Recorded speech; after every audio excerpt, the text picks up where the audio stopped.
And we're back! Kamakailan ay nakilala ng tribe ang 7 talented artist sa isang exhibition na kanilang tinawag na 7 Salita. Check this out!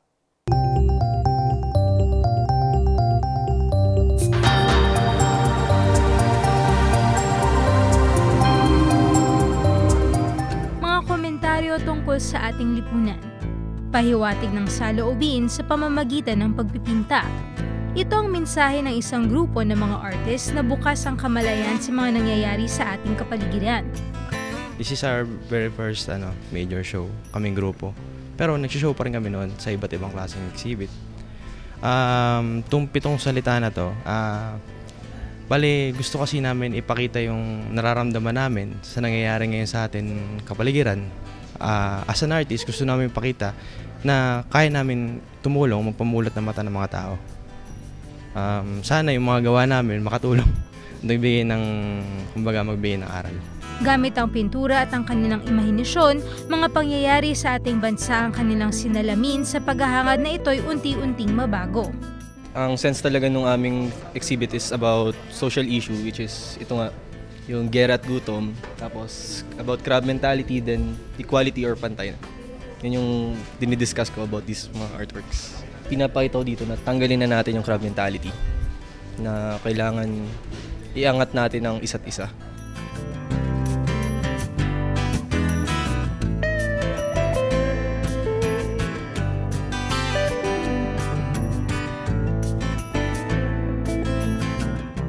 Ito kasi parang yung title niya self-righteous, di ba? Yung tao dito parang nakikita lang yung sarili niya, tapos parang kaya wala yung mata dahil parang di niya nakikita ibang tao, tapos yung linagay ko yung mata sa kamay lang, parang gano'n.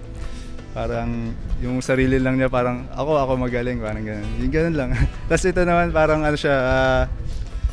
drown dahil madamot siya na kaya nahuhulog yung tubig, di ba? Parang ayaw niya ibigay sa iba yung blessings niya. Pero sa tagal-tagal na gano'n, siya rin yung malulunod, parang gano'n. Siya rin yung mahihirapan dahil sa kadamutan niya.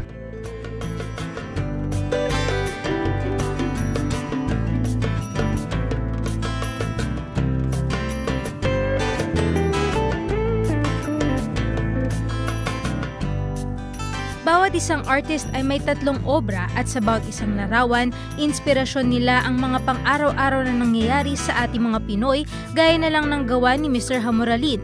Nakikilala niyo ba ang mga taong naiguhit niya? Gusto ko lang ipalabas na ako, syempre as an artist, meron akong chance na makita yung mga ideas ko sa pagpipaint. Bale, syempre. I-grab ko na yung opportunity na yon na makita yung, syempre gawin ko ng may sense yung ginagawa kong art. Bale, gusto ko lang magpamulat, makatulong lang kahit sa maliit na paraan. Ito lang yung alam kong paraan .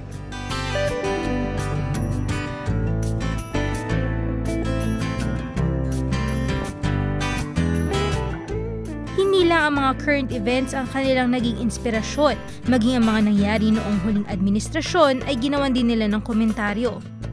Na-inspire ako nung mga huli kong nakita sa huling administrasyon kasi yun yung topic namin, di ba? Yung big portrait, bale ito yung nakita ko noon na administrasyon. So pinortrait ko. Tapos title, My Pet, My Boss. Pinapakita ko dito yung pag may pera ka, ikaw ang boss. Gusto ko lang ipakita na dapat hindi na maulit ngayong bago administrasyon natin. Maging ang mga isyong tungkol sa kababaihan at mga kabataan ay kanilang ipininta, isang tribute para sa women's rights at women's empowerment. Hindi naman siya actually style . Parang yung ko kasi, lang simple lang naman, gusto kong gumawa ng mga artworks na magsa-celebrate sa kababaihan sa kabataan. Yun lang naman.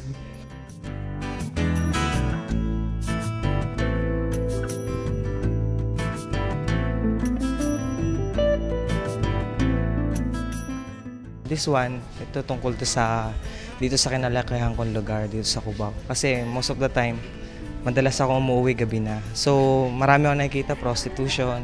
So yun yung naging inspiration ko para ipakita sa publiko na masyado na siyang laganap. So, gusto namin kahit papaano mapigilan naman. So, sa pamamagitan ng mga paintings ko, ayun, pinilit namin na maipakita rin sa mga publiko na we're caring about our society. 7 artists, 7 salita. Mga obrang hangos sa imahinasyon at realidad dito sa Pinas. Mga maliliit na hinaing na sana may mga positibong pagbabago sa ating bansa.